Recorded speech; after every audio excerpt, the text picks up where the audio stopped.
यानू का जो बर्थडे पे गिफ्ट ऐसे वो मैंने दिखा दिया, बाकी तो जो पैसे वैसे होते हैं और बच्चे के लिए सब वो चीज़ अलग ही रहती है, लेकिन ये जो बड़े बड़े गिफ्ट से मैंने आपको दिखा दी है। एंड ये यानू के मामा लाए थे गाड़ी, तो यानू इसमें इतना एंजॉय करी है ना, पूरी रात बहुत अच्छे से काटी है वहाँ पे।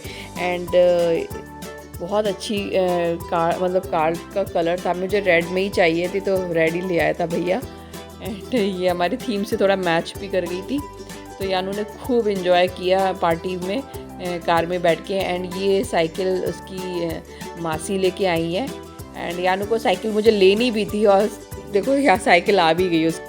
तो ये थे यानू के गिफ्ट्स और बहुत प्यारे, बहुत अच्छे थे। सब लोग को बहुत बहुत धन्यवाद और वीडियो को मैं यहीं एंड करती हूँ।